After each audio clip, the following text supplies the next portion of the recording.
O intestino de fermentação superior é um grande problema. É quase ignorado por médicos convencionais. Precisamos nos livrar dele. Há uma abordagem dupla. Nós os matamos de fome com dieta cetogênica de baixo carboidrato e os eliminamos.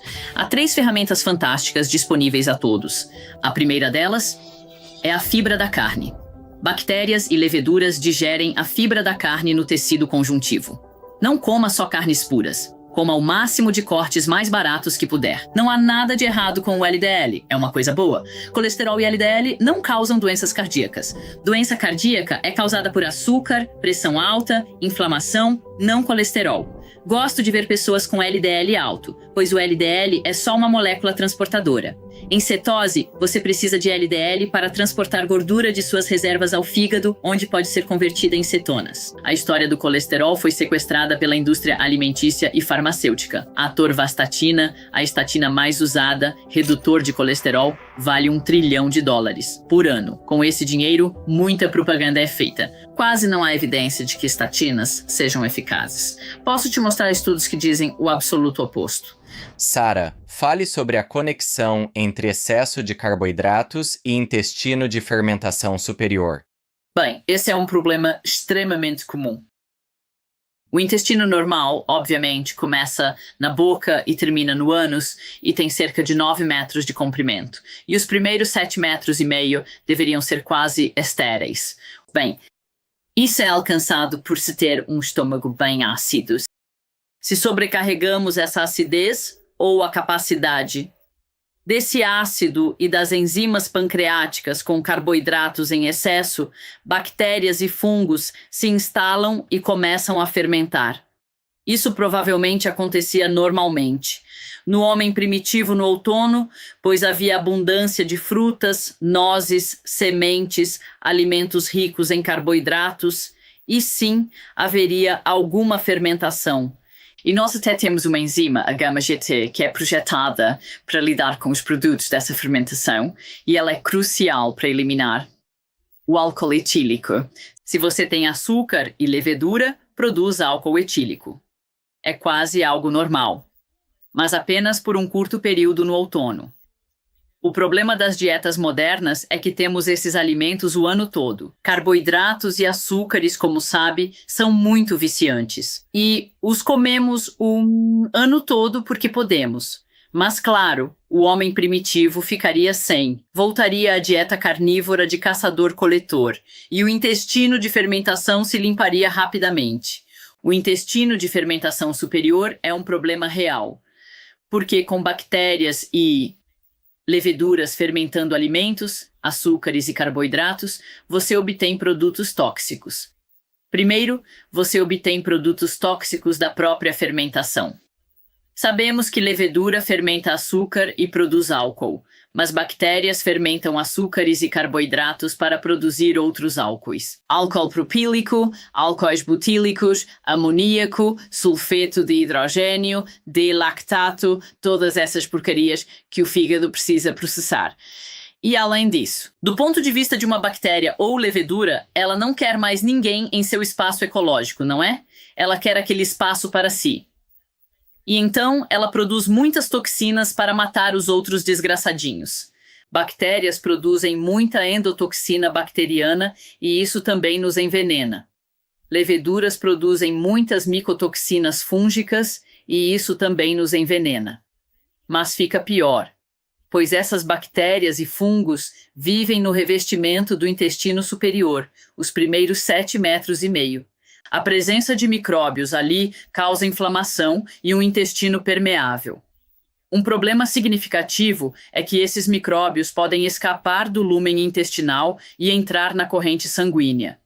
E, consequentemente, se alojam em locais distantes do corpo, provocando condições como fibromialgia nos músculos, artrite nas articulações, doença inflamatória intestinal na parede do intestino, asma intrínseca nos pulmões, urticária na pele e até psicose no cérebro.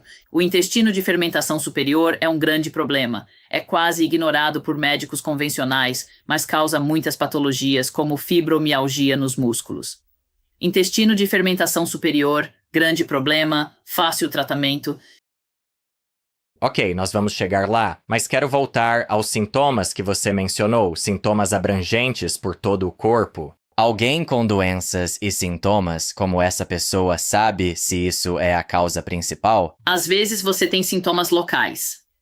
A questão é, se tem intestino de fermentação superior, isso geralmente acontece porque não consegue acidificar o intestino superior ou o estômago, pois é permeável.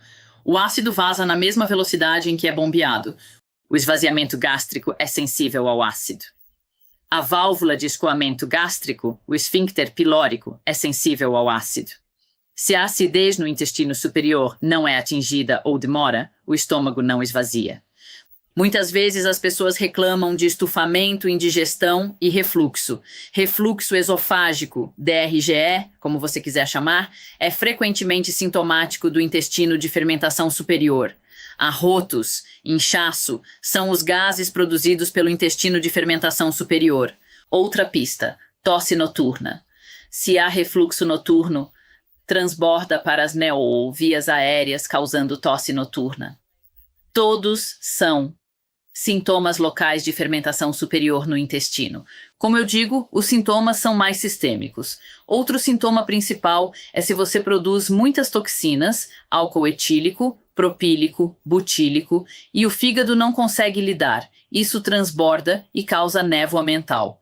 Muitas vezes, a primeira coisa que percebem ao limpar o intestino de fermentação é que, de repente, a mente fica mais afiada. Conseguem pensar com clareza, sem mente nublada.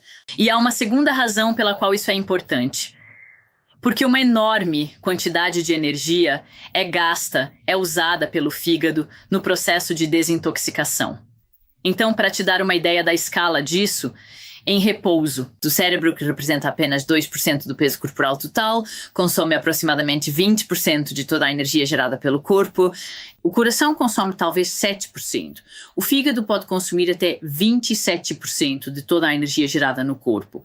Isso é gigantesco. Ao desintoxicar, o fígado trabalha menos, liberando energia para outras partes do corpo. De repente, o cérebro funciona melhor. Você tem mais energia física para fazer as coisas. Existe uma multiplicidade de maneiras pelas quais o intestino de fermentação superior impacta nossa fisiologia e sintomas. O interessante é que não falamos sobre toxinas, nem sobre alimentos processados. Tudo o que dissemos é que isso pode acontecer por desequilibrar um dos macronutrientes. Correto. Isso inclui alimentos ultraprocessados, refinados, qualquer carboidrato que seja rapidamente decomposto em açúcar. Vou dar um exemplo. Eu estava de férias com uma amiga na Sicília. Ela usava um monitor contínuo de glicose. No meio da Sicília. O que se come no café da manhã? De um piquenique, um pedaço grande de pão e um pouquinho de salame. Bem, eu comi o salame e dei meu pedaço de pão para o cavalo. Mas a Charlotte, ela comeu o pão e era um pedaço de pão branco. E em poucos minutos, e ela não é diabética, em poucos minutos, o açúcar no sangue dela disparou para 11. Fiquei chocada com isso. Aquele pão branco foi muito rapidamente decomposto no intestino superior. Houve um pico enorme de açúcar que sobrecarregou a capacidade do fígado dela. E ela teve um pico de açúcar no sangue. Bem, baixou muito rapidamente, o que me diz que ela não tinha resistência à insulina e não era diabética. Mas foi uma verdadeira revelação para mim. Sim, quero ressalvar. Não recomendamos açúcar e processados, mas não precisa chegar a esse ponto para desencadear isso. Se comer frutas, folhas verdes ou laticínios não fermentados em excesso, você ingere muitos carboidratos e alimenta todo esse sistema. Isso mesmo. Outra estatística. Surpreendente. Temos cerca de 5 litros de sangue na circulação. A quantidade de açúcar para manter o sangue normal entre 4 e 6 milimoles por litro é de uma colher de chá. É minúsculo. É surpreendente que o corpo consiga manter o açúcar no sangue tão rigidamente quando está lidando com quantidades tão pequenas de açúcar. Mas o que isso significa é que basta comer alguns figos ou uma maçã e você pode dobrar seu açúcar no sangue assim. Ok, vamos ser práticos. Quantas pessoas, antes de mais nada, estão nessa situação? Obviamente você está estimando. E então, vamos falar sobre os primeiros passos para sair disso. Meu palpite é que no mundo ocidental, a maioria está pois açúcares e carboidratos são baratos, viciantes, convenientes e a curto prazo são combustível de foguete. Se alguém quer algo para dar ânimo, o que faz? Come uma torrada ou toma uma bebida doce ou algo assim. Mas é um ganho a curto prazo e uma dor a longo prazo. Esse é, claro, o padrão do vício, não é? Qualquer vício, açúcar, cafeína, álcool, cigarros, é um pequeno pico, dose de energia, prazer, como quiser. E então você tem uma queda e está nesse ciclo de altos e baixos do qual não consegue sair. Por isso são tão viciantes. Isso é agravado pelo intestino de fermentação superior, pois está constantemente fermentando, produzindo todas essas toxinas e criando todos esses problemas que acabamos de discutir. Sem mencionar que, se seguir as diretrizes alimentares, elas te levarão ao caminho que causará todos esses problemas. Com certeza. Com certeza. E, bem, você disse tudo.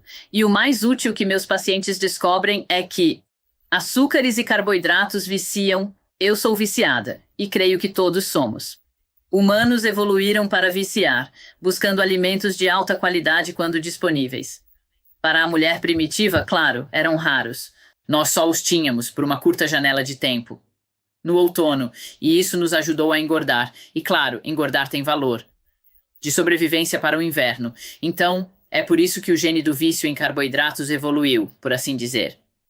Mas, digamos que eu sou uma viciada agora, eu tenho a disciplina. Dizer não à primeira fruta, ao primeiro biscoito, mas não à segunda ou à terceira. Então digo de jeito nenhum. Se me oferecem um pedaço, digo não, obrigada, como o de 90%. Essa é a base do meu teste de vício. Sei que vicio fácil se como um pedaço e não paro. Se comesse um figo, queria 2, 3, 4, 5. Se comesse um quadrado de chocolate 30%, a barra inteira ia embora. Meu vício, de novo, é um saco de castanhas de caju. Amo castanha de caju, mas se comesse uma, o pacote inteiro sumiria. Então, se uma comida é assim pra mim, eu simplesmente digo não à primeira e isso me impede de ficar viciada. Ok, vamos falar sobre como sair disso. Então, digamos que você seja uma pessoa típica que consome uma dieta rica em carboidratos. Você quer reverter a situação, consertar o que a gente tem falado. Vamos falar sobre os primeiros passos. Bem, existem dois tipos de pessoas. Há quem prefira mergulhar de cabeça e quem prefira entrar aos poucos. Eu prefiro mergulhar de cabeça. Então, eu diria para cortar de uma vez, eliminar por completo. Sim, você se sentirá péssima. Como qualquer viciado, ao parar, eles mergulham nos sintomas de abstinência. Então, se for fazer assim, escolha um momento em que não se importe em se sentir mal por alguns dias, pois você se recupera rápido e só consome alimentos não viciantes. Para muitos, uma dieta carnívora é um ótimo começo. Não há nada de prejudicial em uma dieta carnívora, carne, peixe e ovos. E então, as regras são muito simples. Pode comer à vontade. Carnes gordurosas são ideais. Para muitos funciona, especialmente homens que pensam: vou ingerir proteína, fortalecer músculos, certo? É um começo útil, mas, como digo, aplique meu teste de vício a qualquer alimento que coma. E pare. É um começo fantasticamente bom. E quanto à dieta carnívora a longo prazo?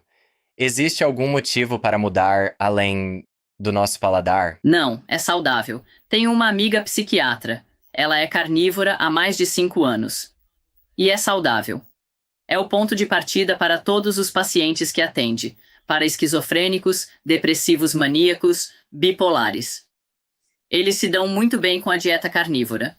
Sim, adicionaria vitaminas e minerais, pois sabemos que ajudam, mas nada prejudicial em dieta carnívora sustentável por anos. No início dos anos 80, quando comecei, a dieta clássica para alergias era cordeiro, peras e arroz. Era baixa em alérgenos, mas rica em carboidratos. E alguns pacientes, você os coloca em dieta restrita e ficam presos. De repente, descobrem que reintroduzir algo é má ideia. Mas a maravilha da dieta carnívora é que não seria problema. Pode tranquilamente viver com dieta carnívora a longo prazo e ser saudável. Ok, vamos trazer o microbioma para a conversa porque a reação automática do pensamento convencional seria: ok, agora não estou ingerindo nenhuma fibra. Meu microbioma precisa de fibra como alimento. Como você vê isso? Essa é uma pergunta muito boa e eu não tenho todas as respostas para ela. Mas como minha querida amiga Rachel apontou, existe fibra da carne e bactérias e leveduras. Não conseguimos digerir tudo que há na carne e as bactérias e leveduras digerem alegremente a fibra da carne. Isso está no seu tecido conjuntivo, nos tendões. Então você não deve comer apenas carnes puras. Você deve comer o máximo de cortes baratos que puder. Miúdos, fígado, coração. E tenho certeza que a mulher primitiva teria comido intestino, testículo, tudo. Então isso teria um impacto. Mas, de novo, quando os carnívoros fazem testes de microbioma, não sabemos muito sobre o microbioma, mas o que sabemos é que quanto mais diverso ele for, mais saudáveis eles são, e eles parecem ter um microbioma diverso. Ao experimentar a dieta carnívora, fiquei constipada. Se alguém faz dieta carnívora pura, sugiro incluir alimentos ricos em fibras, como linhaça. 26% de fibra, o que ajuda enormemente. Faça seu pão. Sim, e é fácil de fazer. Não sou cozinheira, garanto, mas até eu faço. Acordava cedo por 6 meses. Sabia que para a dieta paleocetogênica ter sucesso, precisávamos de bom substituto para pão. Acordei cedo, por 6 meses e precisava de algo. Para quem não tem tempo, energia ou disposição, tinha que preencher esses 3 requisitos. Sim, pão de linhaça é rápido e fácil. Faço um pão na maioria dos dias. E ele some na minha garganta, ou no resto da tribo. Pode fazer várias alterações nele. Ontem fiz longa caminhada com amigos e uma fornada de pão PK, mas fiz com muitos ovos. Sementes de girassol. Só passas para a doçura. É quase um biscoito de navio. Simplesmente comi ao longo do dia e me deu energia para o dia todo, sem problema. Ok, para quem adota uma dieta carnívora ou low carb, isso é crucial. Mas que antes tinha intestino de fermentação superior, como dissemos. Fale sobre aquele período inicial e com que rapidez as coisas começam a melhorar. E você mencionou o fato de que não vai ser fácil essa parte do vício. Há algo que possamos fazer nessa fase inicial para domar isso? Bem, existem vários problemas que podem surgir. O primeiro problema é o que chamamos de gripe cetogênica. Por quê? O que é tão importante quanto estar em cetose é a flexibilidade metabólica. Ser capaz de mudar para. Às vezes, estaríamos queimando carboidratos, talvez. Porque adivinha, nos fins de semana eu vou me banquetear. Eu sou uma jardineira dedicada, tenho morangos no jardim. Eu não vou comer morangos na temporada de morangos? Não. Então eu posso sair da cetose ocasionalmente, mas tudo bem. Essa flexibilidade metabólica de ser capaz de queimar açúcares por um tempo e depois voltar para o modo de queima de gordura é importante. Mas se isso nunca aconteceu, e para muitas pessoas, elas nunca estiveram em cetose em toda a vida, porque nunca deixaram de fazer 3 refeições com carboidratos por dia, elas foram criadas assim e é nisso que estão presas. E inicialmente, a queima de gordura pode ser um problema para algumas pessoas. E precisamos de hormônios da tireoide para conseguir queimar gordura. E, se a tireoide não está funcionando corretamente ou está um pouco lenta, então você vai queimar gordura com adrenal, com adrenalina.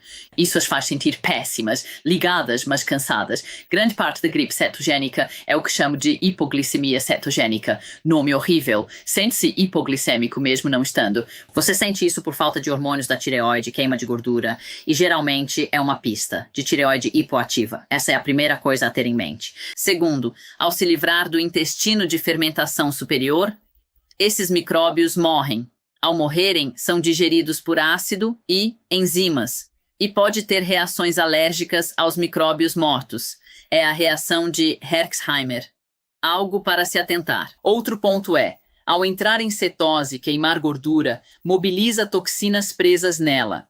Já fiz muitas biópsias de gordura. Teste fácil. Simplesmente espeta uma agulha na gordura, puxa, e a gordura dentro é suficiente para análise. Resultados em miligramas por quilograma. Se faço exame de sangue, resultados em microgramas por quilograma. Isso diz que toxinas na gordura estão 100 a 1000 vezes mais concentradas que no sangue. Então, ao perder peso, queimar gordura mobiliza toxinas e tem intoxicação aguda. Pode ter um resultado de intoxicação. Esses problemas estão no meu site sob reações DDD, dieta, desintoxicação e morte de micróbios. E isso dá pistas do tipo de sintoma a esperar. E não há um jeito fácil de contornar isso. Porque, assim como não há um jeito fácil de parar de fumar, não há um jeito fácil de largar o álcool. Você só tem que se decidir e fazer. Às vezes, beber água salgada, água com sal ou caldo de ossos ajuda a mitigar a fome. Mas é só uma fase a passar. E então, ao sair do outro lado e de repente perceber que o cérebro funciona de novo, que tem energia, não precisa dormir 12 horas, não boceja, funciona em nível muito mais alto, então de repente percebe como pode ser. É um verdadeiro alerta que abre os olhos. Após apreciar essa boa saúde, você sabe, está mais capacitada para manter a dieta. Mas o que posso dizer é que ninguém faz perfeitamente, na primeira vez, e mantém para a vida toda. Penso nisso como um terremoto. O terremoto inicial é quando faz pela primeira vez. Pensa, sim, agora me sinto melhor. Então tem recaída. Quero um pouco de chocolate. Quero isso. E você volta atrás e pensa, não, preciso voltar à linha. E volta, como um terremoto com tremores. Às vezes eu nem acredito na evidência dos meus próprios olhos. Às vezes você pensa, isso é um monte de besteira. E eu vejo algo que me tenta e então eu consumo e me sinto péssima. Pensa, não farei isso de novo. Então, estamos constantemente aprendendo, reaprendendo e reforçando isso como parte da vida normal. É simplesmente o jeito que humanos são. Voltemos à questão da tireoide. Quantos são afetados? E isso se corrige sozinho. Conforme avança no processo, Se jovem, talvez sim.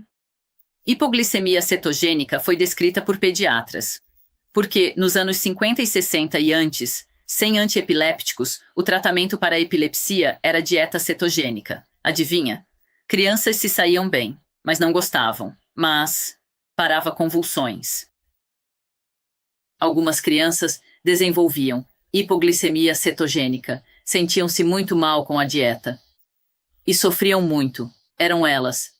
Sentiam baixo açúcar no sangue, embora testado estivesse normal. Eram elas que tinham hipotireoidismo, eu acho, e elas pareciam simplesmente superar seus problemas com o tempo. Então, sim, os jovens, se tiverem sorte, conseguem se ajustar. Mas a tireoide hipoativa é extremamente comum, especialmente em mulheres, muitas vezes revelada na menopausa. Na verdade, Kenneth Bravman, que escreveu, ele é um cardiologista americano, escreveu um livro sobre isso. Ele estima que cerca de 1/3 dos ocidentais têm uma tireoide hipoativa.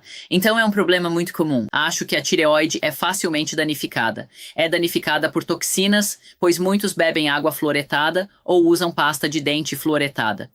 É danificada por brometo. Usamos bifenilos polibromados como retardantes de chamas.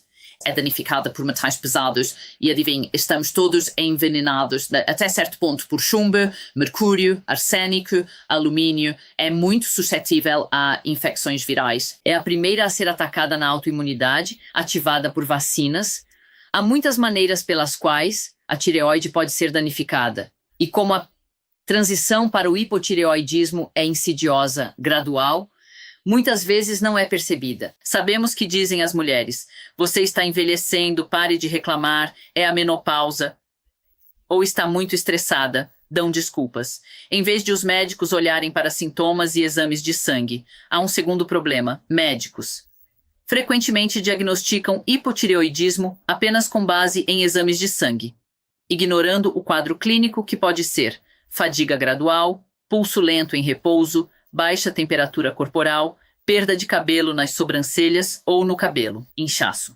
Outro nome para o hipotireoidismo é mixedema, retenção de líquidos. Então, a síndrome do túnel do carpo, quando você sente dormência e formigamento. Nesses dedos e na metade do dedo anelar. Isso novamente. Sugeriria o diagnóstico de hipotireoidismo. Voz muda, laringe edemaciada. Às vezes voz rouca como se fumasse 20 anos, mas não fumou. Ou perda da voz para cantar.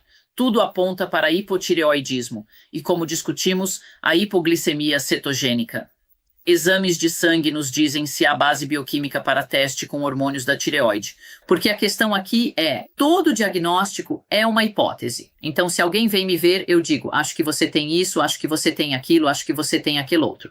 Mas o diagnóstico real é retrospectivo.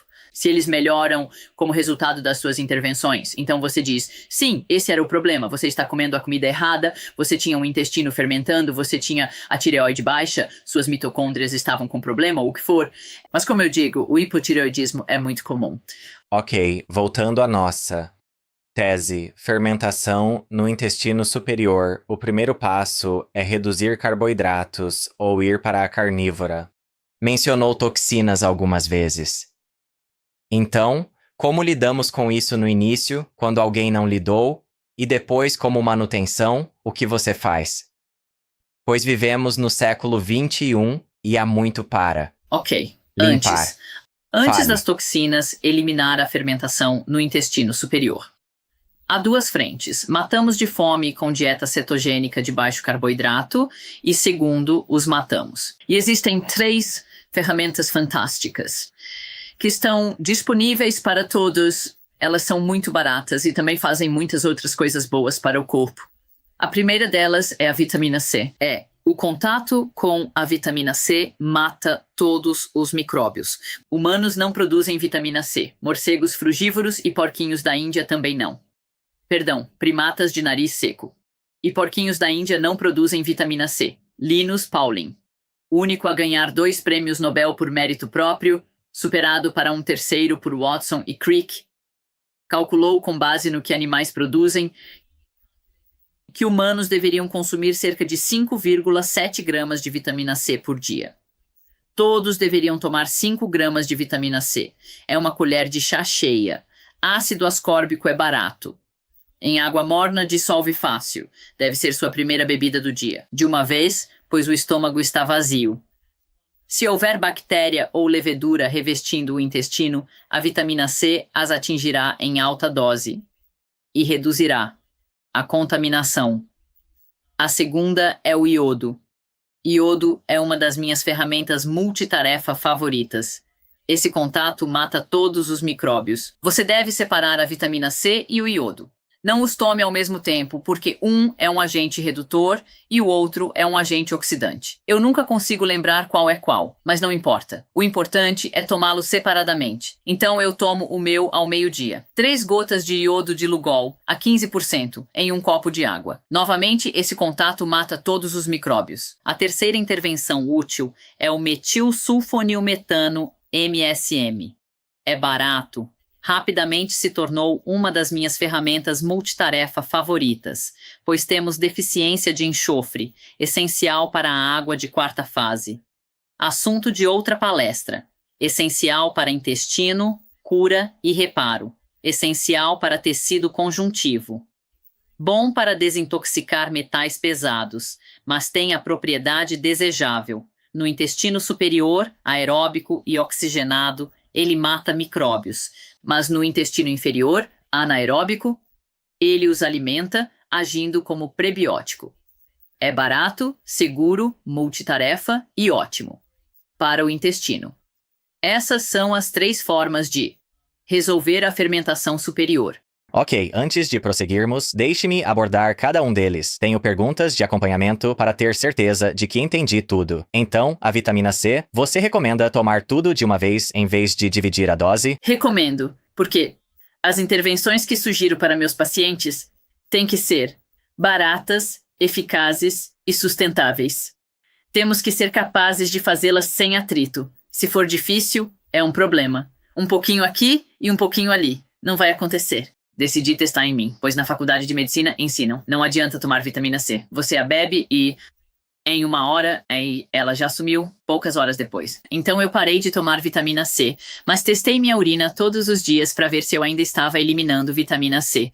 Você pode comprar essas tiras bem baratas na Amazon por menos de... Você consegue 100 tiras por menos de $10. Muito barato. E a parte do ácido ascórbico deve mudar de uma cor meio verde para uma cor amarela. Isso significa que você está eliminando ácido ascórbico. Eu continuei a excretar ácido ascórbico por 5 dias. Isso me diz que ela é bem armazenada e leva tempo para esgotar. Essa foi a primeira coisa que me encorajou a tomá-la de uma vez. A segunda é que, ao tomar de uma vez, com o estômago vazio, você consegue o melhor efeito sobre qualquer bactéria e levedura que possa estar lá. Porque de manhã, quando você acorda, o estômago está vazio. Então você terá uma alta concentração de ácido ascórbico no estômago, que é onde tudo acontece, ou grande parte acontece, matando essas bactérias e leveduras quando estão mais vulneráveis, ou seja, o estômago está vazio. Então, sim, eu recomendo tomar de uma vez só. E parece que você está simplesmente jogando o pó em um copo e bebendo. O que você acha de cápsulas? Ah, tudo bem. É mais barato fazer em água morna. E a outra coisa boa é que se essa contaminação bacteriana e fúngica se estender para o esôfago, o que bem pode acontecer, você também está dando ao esôfago uma boa camada de ácido ascórbico. A única coisa a ter em mente é que, assim que fizer isso, enxague a boca. Ou escove os dentes porque você não quer que o ácido fique no esmalte dos dentes, pois há o potencial de dissolvê-lo e você não precisa disso. E o que você acha dessas vitaminas C de fontes alimentares como a acerola? Sempre há... Bem, muitas vezes com suplementos, você pode obter uma versão de fonte alimentar, em vez da química. O ácido ascórbico. Se alguém dissesse que quer a versão integral, quer tomar cápsulas ou pode, digamos, acerola, algum problema? E tudo bem, mas o problema é que é mais caro. E eu costumo atender muitas pessoas com síndromes de fadiga. Pessoas com fadiga não trabalham, contam centavos. As intervenções que recomendo devem ser acessíveis. Se tem muito dinheiro e não é problema, tudo bem tomar essas versões de grau alimentício. Mas o ácido ascórbico é biologicamente idêntico, usado por décadas. Muito seguro, eficaz.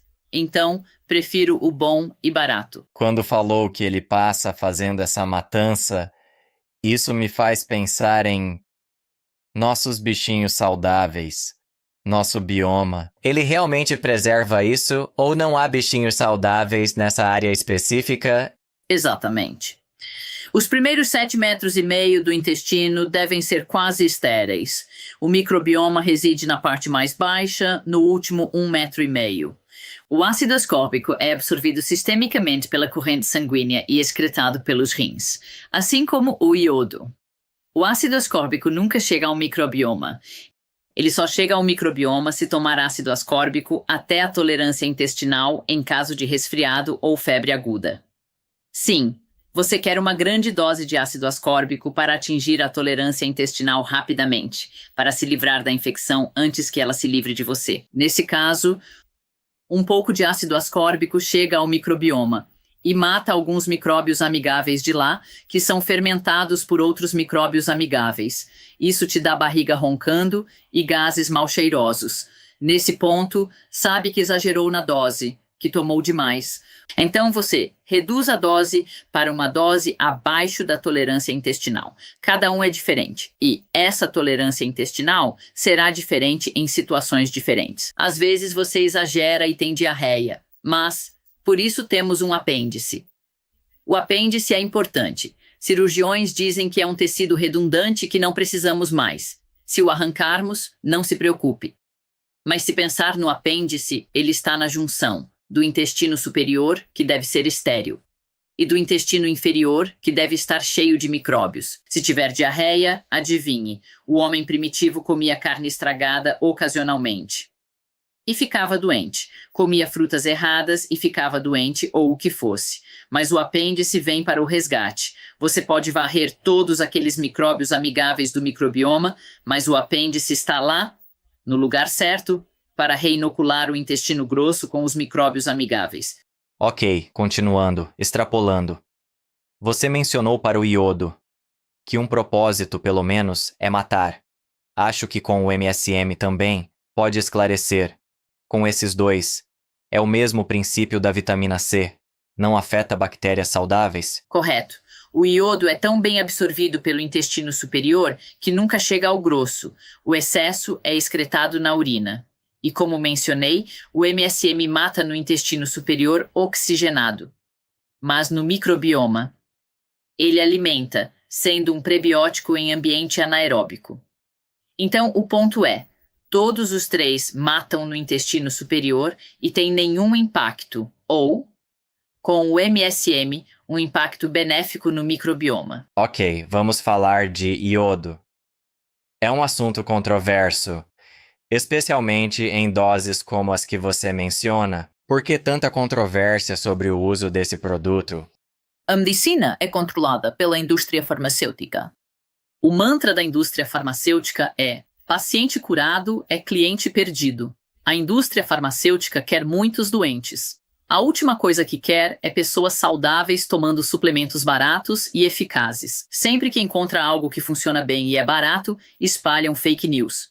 Por exemplo, médicos deste país, quando falam de ácido ascórbico, dizem: isso é perigoso, vai te dar pedras nos rins. Besteira. O oposto. É um bom tratamento para prevenir pedras nos rins. É o mesmo com o iodo. Vão te dizer: sua tireoide vai ficar hiperativa. Talvez fique temporariamente, pois temos deficiência de iodo, e essa é causa comum da tireoide hipoativa. Se tem alguém com tireoide um pouco hipoativa e de repente dá uma boa dose de iodo, a tireoide diz: "Yupi, finalmente temos iodo", e fica superativa.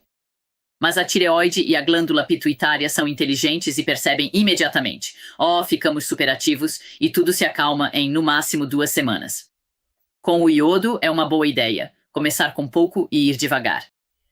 As regras do jogo, quanto mais doente, ou mais devagar. Agora, se eu tivesse alguém que de resto está bem e saudável, eu diria sim, tudo bem. Tome 3 gotas de iodo, você vai ficar bem. Se eu tivesse alguém que está muito doente, eu diria: oh, não. Coloque uma gota em um copo de água e tome um gole. E se estiver tudo bem, no dia seguinte, tome 2 goles. E aumente a dose bem devagar. E o mesmo vale para o MSM.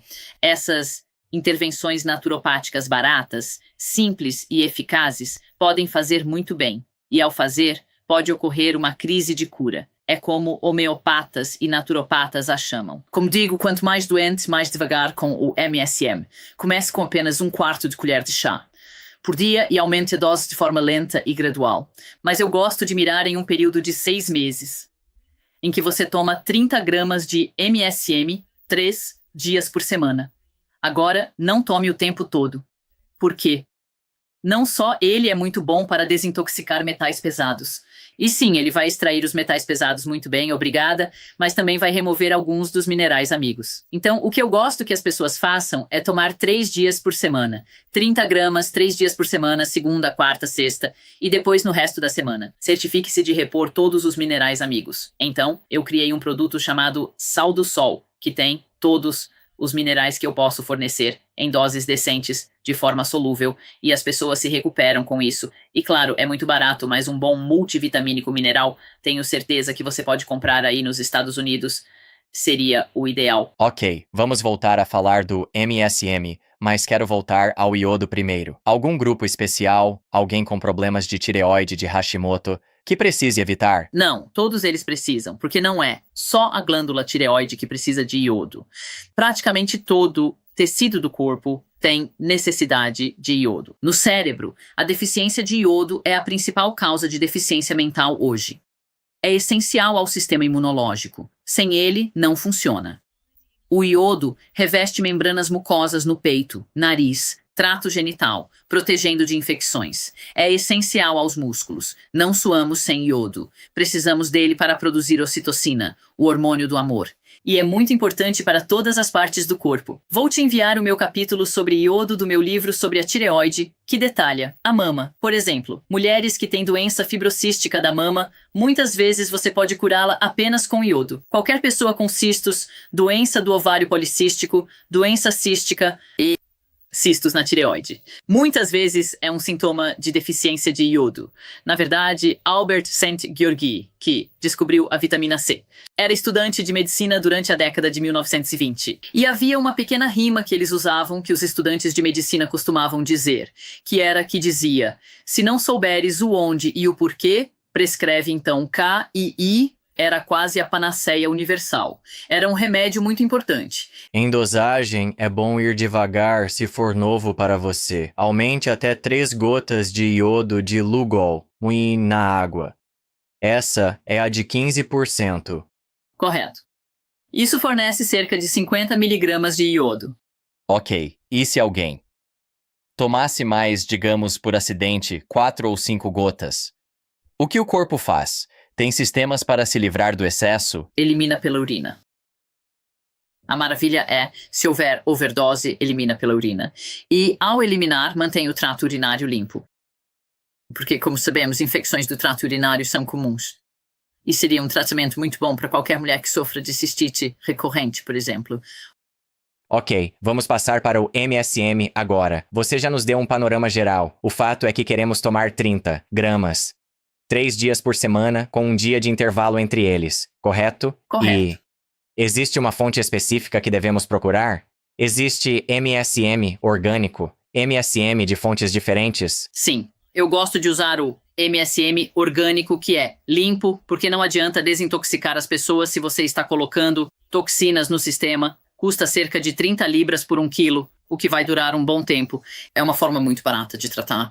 E desintoxicar metais pesados ao mesmo tempo. E de onde eles extraem isso? Eu compro na Amazon. Não, mas qual é a fonte exata? O que Sabe é? de uma onde coisa? eles extraem isso, afinal? Essa é uma ótima pergunta. Fico até envergonhada. Não sei a resposta exata. Alguém já me perguntou isso e ainda não pesquisei a fundo. Mas o MSM que usamos é vegano. Meu palpite, embora seja apenas uma suposição, é que ele vem de fermentação bacteriana. Peço desculpas por não ter essa informação. Preciso pesquisar mais sobre isso. Ok, e você falou sobre, nos dias de intervalo, garantir que estamos aumentando os minerais. E você mencionou o seu sal. De quais outros produtos no mercado você gosta, quando se trata de minerais? Bem, como o meu sal é tão barato, é o que eu recomendo a todos, porque pode ser facilmente incluído no regime, pois se torna parte da sua dieta. E também significa que você pode colocá-lo na comida da família. Assim você pode tratar a família ao mesmo tempo sem que eles percebam. Mas se você verificar os constituintes do meu sal do sol, encontre um mineral que tenha quantidades semelhantes de zinco, cobre, selênio, molibdênio e cromo, etc, etc, etc. Então, digamos que eu tenha todos os minerais importantes ali. Ok, temos o protocolo. Para esses 3 suplementos, é para sempre ou só por um tempo? Enquanto limpamos o intestino superior? Bem, sim. Sim, mas na minha opinião, deveríamos tomar essa dose de iodo e essa dose de vitamina C para o resto da vida.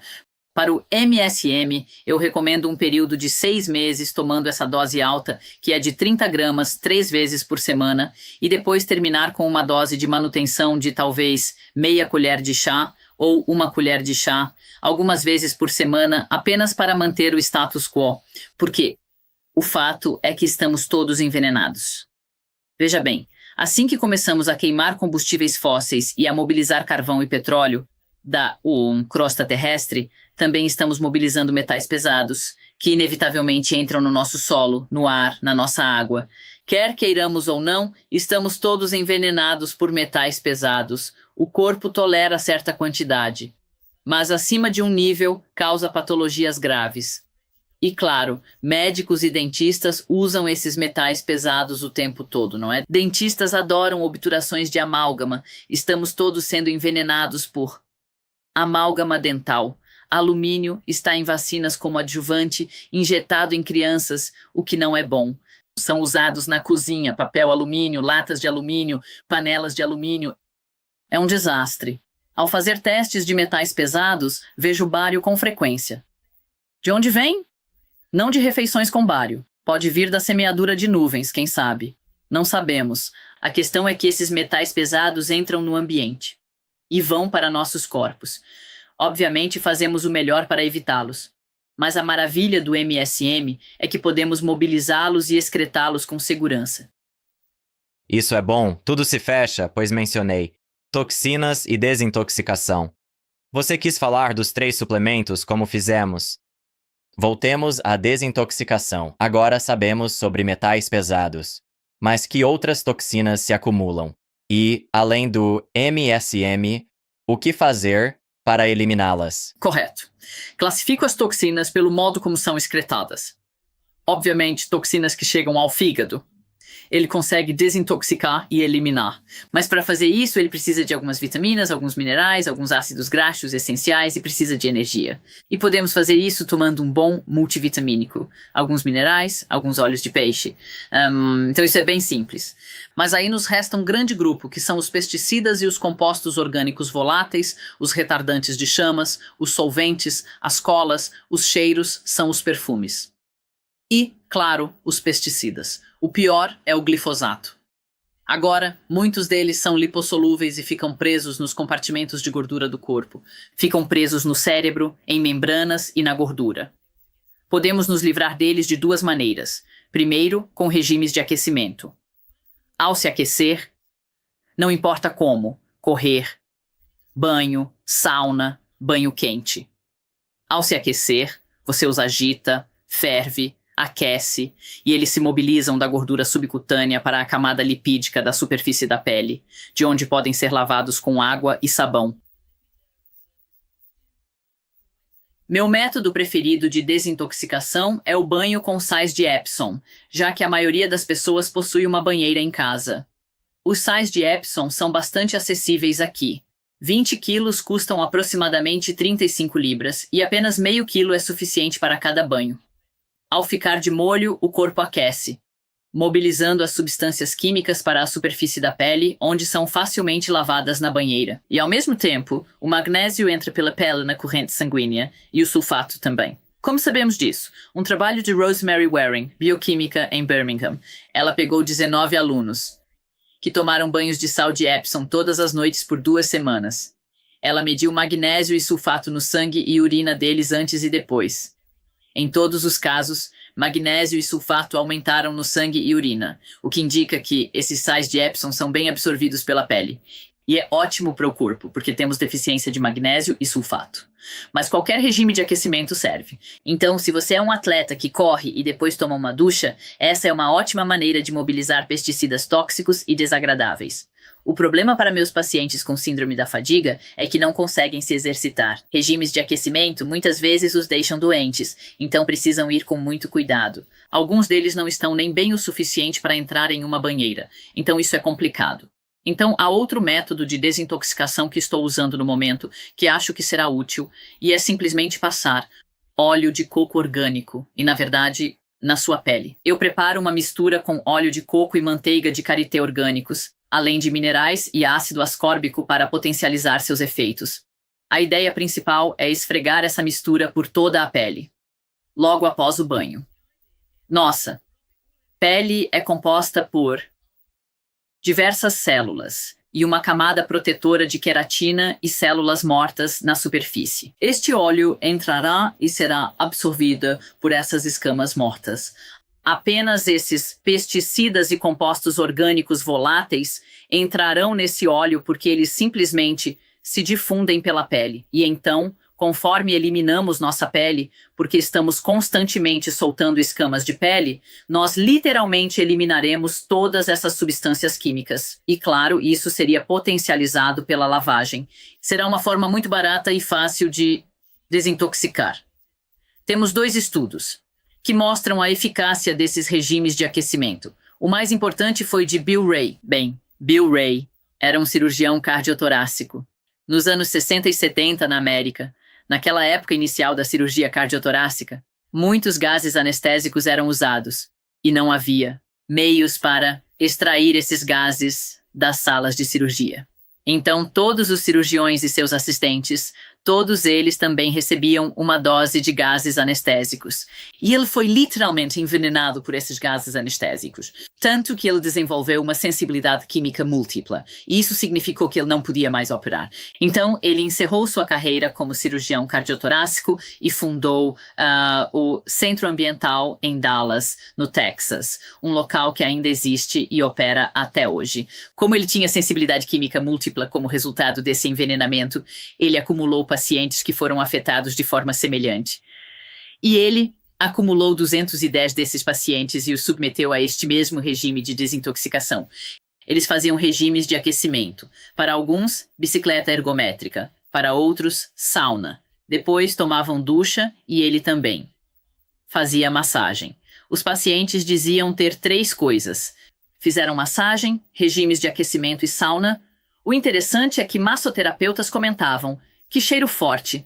De repente sentiam uma explosão de cheiro, como se estivesse saindo do corpo. É como se pudessem sentir cheiro de gasolina, de repente diesel, ou perfumes, como se tivessem mobilizado um foco de substâncias químicas a ponto de senti-las.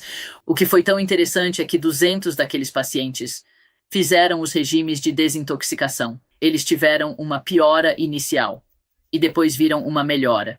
E ele estava medindo os níveis de substâncias químicas no sangue antes e depois. E, novamente, eles reduziram sua carga química. Então você tem alguns dados concretos, mostrando que esses regimes são eficazes. Eu tenho meus próprios números que coletei. Eu só tenho 32 pacientes, mas fiz algum tipo de teste de toxicidade antes e depois. Seja biópsia de gordura, adultos de DNA, estudos de proteínas translocadas ou o que for. E em praticamente todos os casos a carga tóxica diminuiu. Então sabemos que esses regimes são eficazes. Então hoje em dia eu não faço mais os testes. Por quê? Porque os testes são caros e meus pacientes são pobres. Digo para começarem os regimes de aquecimento e, em geral, 50 regimes reduzirão a carga total pela metade. Os números caem exponencialmente. Se a carga inicial fosse, digamos, 64, tanto faz.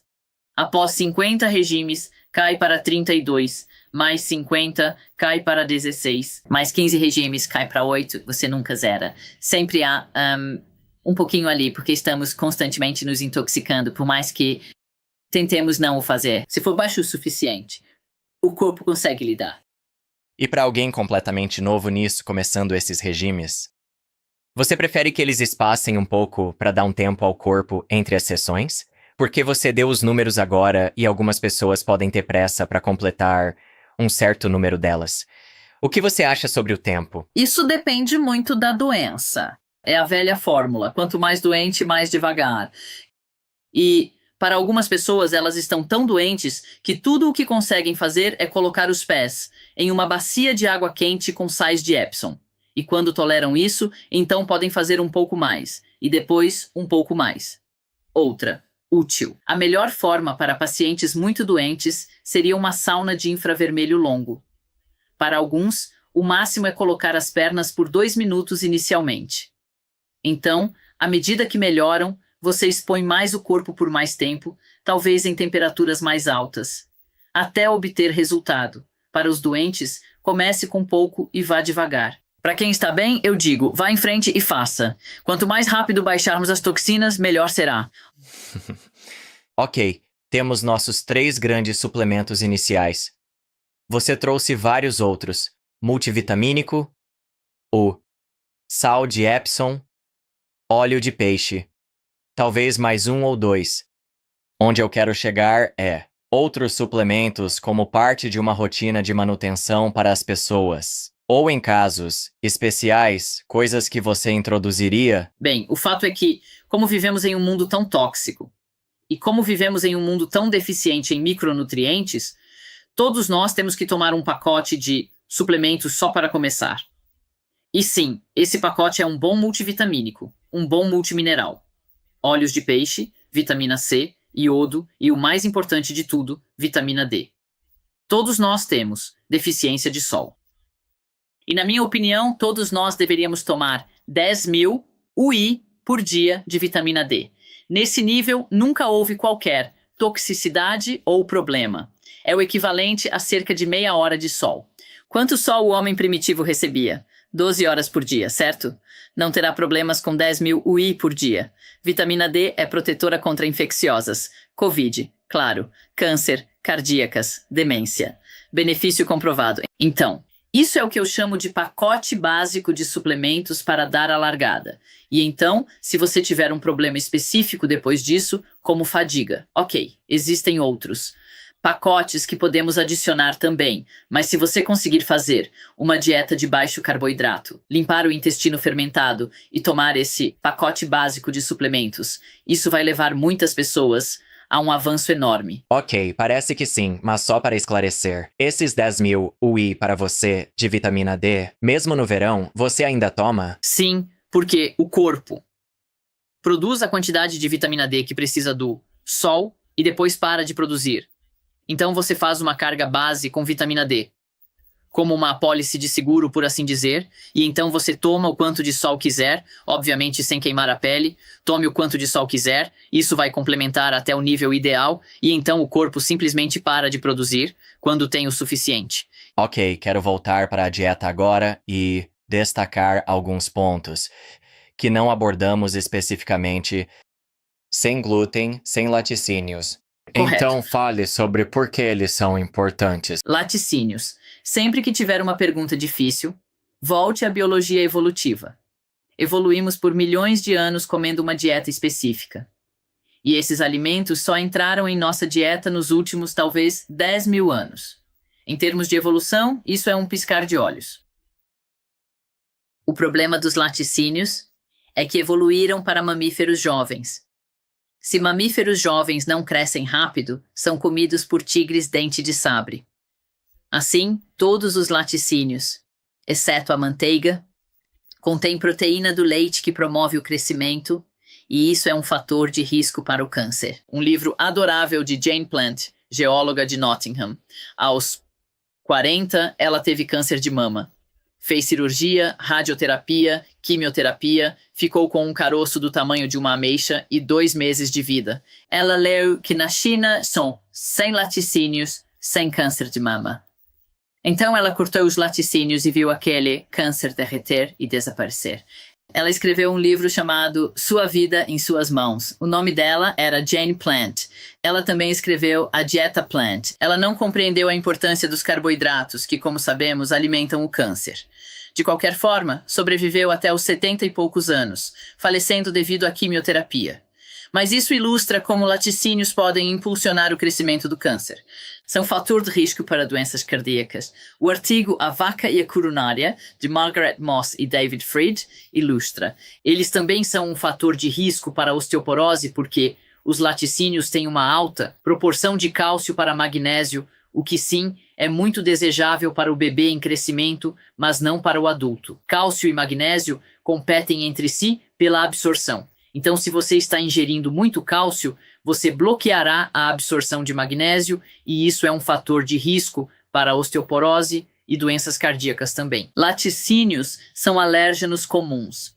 Pelo menos 30% da população é alérgica e laticínios são os principais. Assim, o único laticínio nutricionalmente seguro é a manteiga, mas muitos alérgicos não toleram manteiga.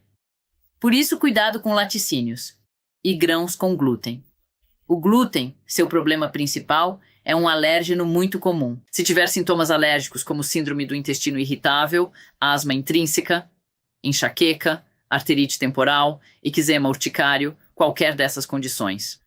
É frequentemente causada por alergia ao glúten. Fui a uma conferência recente, e o consenso foi que grãos com glúten deveriam ser forragem animal. Pois foram. Cruzados e geneticamente modificados para ter alto nível de glúten. Cozinheiros adoram, pois dá aquela textura glutinosa. Ótima para massa filo e afins. É ótimo para cozinheiros, mas não para nós. É rico em letinas, tóxicas para muitos. E geralmente tem alto teor de resíduos de pesticidas. Assim, grãos com glúten são geralmente descartados. Se você tem 100% de certeza de que não é alérgico a eles, então um pão ocasional, orgânico e livre de transgênicos estaria bem, mas novamente será rico em carboidratos, não é? Então, essa é outra questão. Alergia e vício são dois lados da mesma moeda. Aplique o teste de vício de Myhill. Se comer uma fatia de pão e não se satisfizer até querer mais e mais, não é para você. O mesmo com bolo e biscoitos. Come um e não para, não é para você. Eu digo. Não consigo. Sou uma viciada terrível. Se eu provo um pouco de algo, eu quero mais, mais e mais. Então, eu simplesmente tenho que dizer não à primeira provada. Então isso não acontece com você com o pão de linhaça? Não. De jeito nenhum, com alguns pedaços. Já estou cheia, satisfeita, não quero mais. Não, de forma alguma. Qual a sua opinião sobre gorduras? Você mencionou a manteiga e parece que, dependendo de como seu organismo é, ela pode ser aceitável. Fale sobre sebo e outras gorduras animais. E as gorduras vegetais saudáveis, como abacate e azeite? O que pensa? Fantástico. Todas são boas. Na natureza, não há gordura ruim, pois todas beneficiam o corpo humano. Temos dois tipos de gordura, certo? As saturadas. A gordura saturada é uma cadeia de carbono que pode ser longa e reta. Pense nela como meu braço saturado com íons de hidrogênio, o que a torna extremamente resistente e durável. Ao aquecer, ela mantém sua forma. Ao esfriar, pode ser facilmente reutilizada. É, de fato, o combustível ideal para o corpo. Depois, as gorduras insaturadas. Falta-lhes um íon de hidrogênio, criando uma ligação dupla entre carbonos. Assim, são curvadas. Então, um ômega 3 é curvado na posição ômega 3. Um ômega 6 é poliinsaturado, o ômega 6 é curvado no ômega 3 e no ômega 6. E às vezes eles se curvam em outro lugar. Então, na natureza, todas têm forma de bumerangue e são todas gorduras canhotas. Mas se você as hidrogena para fazer margarina ou cozinha com elas, algumas delas se transformarão em uma gordura destra. E o problema com isso, que é chamado de gordura trans, é que ela não se encaixa nos sistemas enzimáticos biológicos. É como tentar colocar uma luva da mão direita em uma mão esquerda. Não serve. Essas são as gorduras perigosas. Óleos são maravilhosos, mas devem ser prensados a frio, orgânicos e não hidrogenados. Pesquise para achar azeite de oliva prensado a frio e orgânico, pois muitos dizem ser, mas não são. Então você tem que ser um pouco criterioso e encontrar uma fonte confiável, de azeite de oliva ou qualquer que seja o óleo que você queira usar. Mas muitos óleos de girassol, óleos de canola, são produzidos em massa, são altamente contaminados e, por ser uma gordura, os pesticidas se concentram neles. Ou eles foram processados, seja em alimentos ultraprocessados, por cozimento ou por hidrogenação, e estão cheios de gorduras trans, a partir do momento em que o ser humano interfere. Esses óleos podem se tornar não apenas inseguros, mas também muito insalubres. Ok, parece que sim. Mas esclareça suas ideias sobre óleos vegetais, de sementes. Parece que você é contra. Sou contra eles. O que você pensa sobre toda essa questão da sabedoria convencional, de que consumi-los é bom porque estamos reduzindo o LDL? Bem, o LDL. Bem, não há nada de errado com o LDL. É uma coisa boa. LDL, você de repente pulou para esse assunto. Colesterol alto causa. Uma dieta rica em gordura causa colesterol alto, que causa doenças cardíacas. O que sabemos que é um monte de besteira. Colesterol alto e LDL não causam doenças cardíacas. A doença cardíaca é causada por açúcar, pressão alta, toxinas, inflamação e assim por diante, não por colesterol. Na verdade, eu gosto de ver pessoas com LDL alto, porque o LDL é apenas uma molécula transportadora. É apenas a molécula que transporta gordura pelo corpo. Em cetose, você precisa de LDL para transportar gordura das reservas ao fígado, onde é convertida em cetonas. Muitas vezes, ao iniciar uma dieta carnívora ou cetogênica, o colesterol total sobe. Fantástico. O LDL sobe. Fantástico. HDL subindo. Fantástico. Isso é desejável. São só as moléculas transportadoras e estamos todos deficientes em colesterol. Ou a deficiência de colesterol é muito comum, na verdade. Acho que é um estudo da Filadélfia.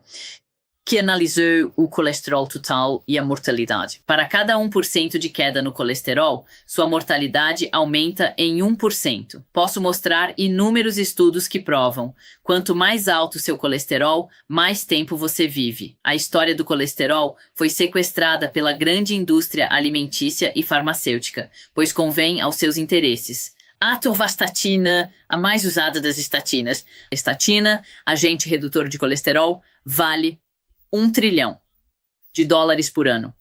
Eu não consigo entender esses números enormes, mas 1 trilhão é 1 milhão de bilhões, que é 1 milhão de milhões de dólares. É muita grana. E dá para fazer muita propaganda com esse tipo de dinheiro. E quase não há nenhuma evidência que mostre que as estatinas são eficazes. Na verdade, posso te mostrar alguns estudos que dizem o absoluto oposto disso. Bem, é importante termos ido por aí porque, novamente, a sabedoria convencional. Se você tem colesterol alto, consuma esses óleos vegetais. Eles são saudáveis para o coração, vão te ajudar a baixar o LDL. E você ficará melhor, supostamente. Você usa as palavras erradas. Não é sabedoria convencional, é propaganda moderna. Essa é a palavra que deveríamos usar. E estou encantada em ver que um cardiologista britânico chamado Dr. Aseem Malhotra, que escreveu um super livro, Uma Vida Livre de Estatinas, essencialmente, detalhando o que eu acabei de dizer. É agora o braço direito de R.F. Kennedy no Make America Healthy Again programa.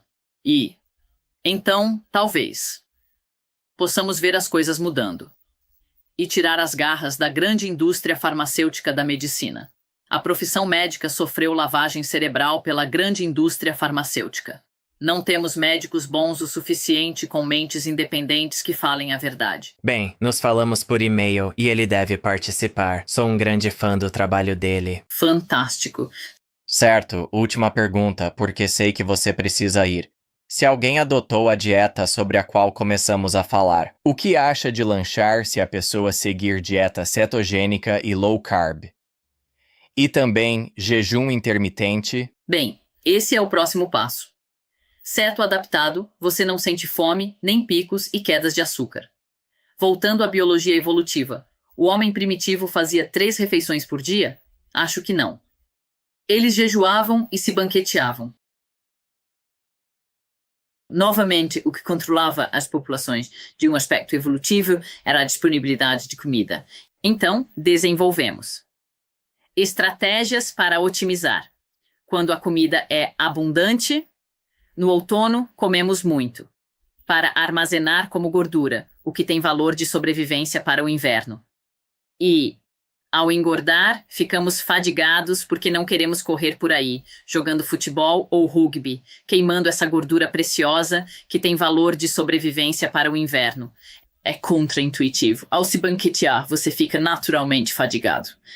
Mas o inverso é verdadeiro. Quando o homem primitivo passava fome, usava o cérebro e energia física para conseguir comida. Ao jejuar, o cérebro funciona melhor, fica mais afiado e você tem mais energia física para caçar, perseguir a presa. Por exemplo, guerreiros samurais jejuavam 24 horas antes de grandes batalhas, pois seus reflexos eram mais rápidos e eram mais fortes. É contraintuitivo, mas o jejum dá energia. Uma vez ceto adaptado e funcionando com gordura. O banquete faz o oposto. Sim, é a próxima coisa a fazer. Então nós deveríamos cair. Eu gosto que todos, na medida do possível, uma vez que tenham resolvido a tireoide e a dieta, consumam toda a sua comida dentro de uma janela de 6 horas. E a razão para isso é que após 16 horas de jejum, você ativa a autofagia, ou autoconsumo. É aí que o corpo faz uma limpeza. Ele limpa todas as células cancerígenas circulantes, e todos nós as temos, e as células senescentes. Os detritos celulares, ele os devora. Então temos 2 horas a cada 24 horas em que ativamos a autofagia, e então talvez uma vez por semana fazer apenas uma refeição por dia. E então temos 8 horas em que ativamos a autofagia, e então 3 vezes por ano um grande botão. 4 vezes por ano fazer um jejum de 3 dias.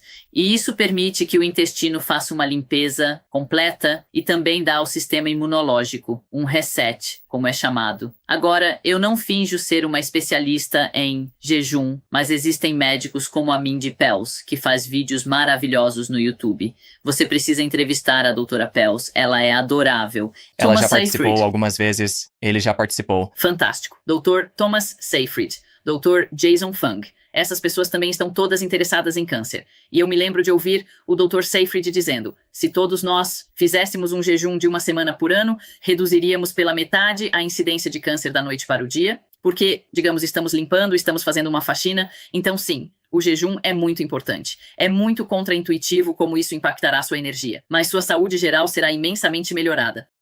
Sara, obrigado por esta conversa maravilhosa. Eu te agradeço muito. Agradeço muito por compartilhar sua verdade, ir contra a corrente e divulgar suas informações. É maravilhoso. Vamos colocar o link do seu site. Vamos colocar o link dos seus livros. Obrigado novamente. Jesse, você é um ótimo entrevistador. Fácil conversar com você. Igualmente. Até mais. Agora que terminamos, você vai querer ficar e assistir a este outro episódio incrível. Não pode perder. Vejo você lá. Não existem carboidratos essenciais. Nenhum. Zero. Nadinha. Dizer às pessoas para terem pelo menos 55% de sua dieta na forma do único macronutriente de que nem precisamos é o ponto de partida que está errado.